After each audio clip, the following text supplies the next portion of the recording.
청와대 내에서 아무래도 MB 사면에 대한 그 청와대 참모진의 강한 의지가 있으니 대통령에게 이제 건의를 하고 대통령도 이제 첫날은 반응이 아니 그거 지금 논할 때냐 이렇게 얘기했는데 하루 만에 어쨌든 대통령이 이제 생각이 좀 바뀐 것 같습니다. 그거는 그렇게 보지 않아요.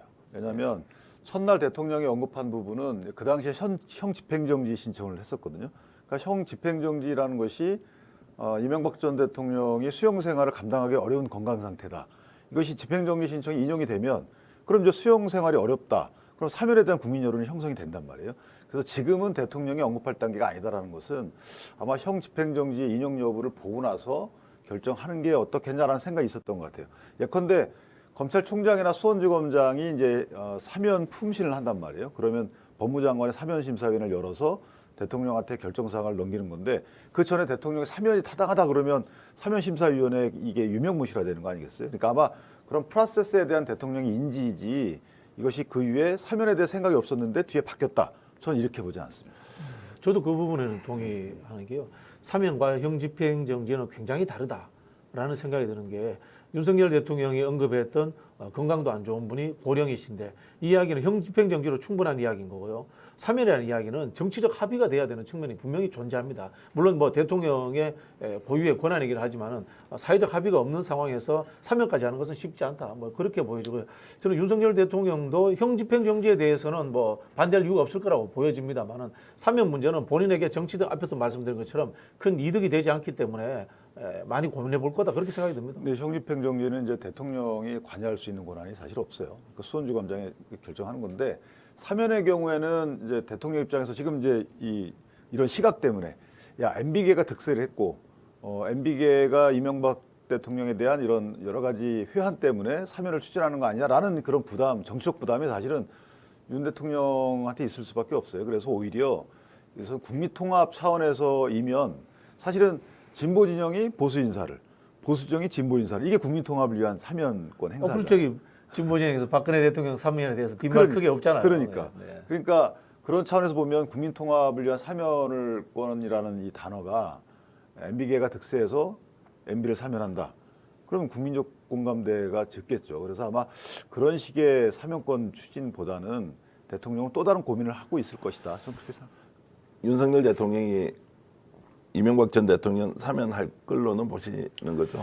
저는 사면할 걸로 봐요. 이게 이제 아까 국민통합의 개념을 제가 진영 대 진영으로 얘기를 했는데 또 다른 관점 하나가 뭐냐면 이게 이제 정치보복 관점이 있어요. 그러니까 저는 MB에 대해서 정치보복이라고 생각을 하진 않아요. MB 재판에 대해서. 그런데 MB 쪽 분들은 그렇게 생각한단 말이죠. 이 생각이 문제인 거예요. 사실이 문제가 아니고 그렇게 여긴다는 게 문제인데 그러다 보니까 예컨대 뭐 한명숙 전 총리 경우도 정치보복이라고 그러잖아요.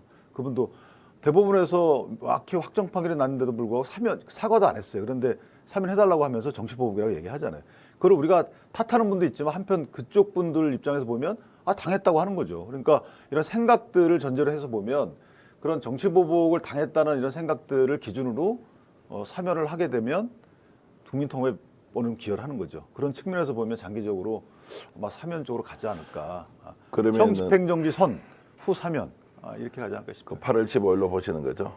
광복절 사면이라고 이제 얘기까지 나온 걸로 보면 시기는 뭐 조정될 수 있겠죠. 예컨대 뭐 국민의 여론이 이건 불가하다라고 강한 여론이 반등하거나 또는 정치권에서 새로운 사면과 관련된 이슈가 제기되면 조금 늦어질 수는 있겠죠. 근데 법률가신데 조금 전에 이제 그 국민들이 정치 보복을 당했을 수 있다라고 하는 이제 인식 그것 때문에 이제 그 전임 대통령을 사면해야 된다. 이제 사실 이명박 대통령과 이제 박근혜 대통령을 보면 실제로 이제 그 뭐 죄목이라고 해야 됩니까? 아니면 그 뭐 결국 이제 그 선고를 받았던 이런 이제 최종적인 그 이제 범죄 사실 같은 걸 보면 완전히 구성이 다르거든요. 다르죠. 완전 달라. 그러니까 박근혜 전 대통령의 경우에는 사실 본인이 뭐 어떤 금전을 얻거나 그러니까 경제공동체란 개념으로 최순실씨하고 엮었던 거죠. 그래서 법리상 유죄인 거예요. 따지고 보면 물질의 흐름이 있지는 않아요. 그런데 이명박 대통령의 경우에는 이제 다스가 누구 거냐부터 시작이 돼야 되겠지만 어쨌든 죄목이나 법리를 보면 거기엔 돈의 흐름이 있죠. 그러니까 약간 다른데 문제는 뭐냐면 조국 전 장관의 경우에도 우리는 분명히 법리상 문제가 없어요. 그런데 이분이 주장하는 건 뭐냐면 왜 그렇게 탈탈 털었냐잖아요. 왜 이렇게 탈탈 털었냐? 그러니까 왜 수사를 그렇게 심하게 했냐? 그러니까 이명박 전 대통령의 경우도 왜 이렇게 수사를 심하게 했냐? 심지어는 중간에 추가 기소가 됐거든요. 그러니까 이런 식의 사고방식이 있을 수 있는 거예요. 이게 옳다 그르다를 떠나서.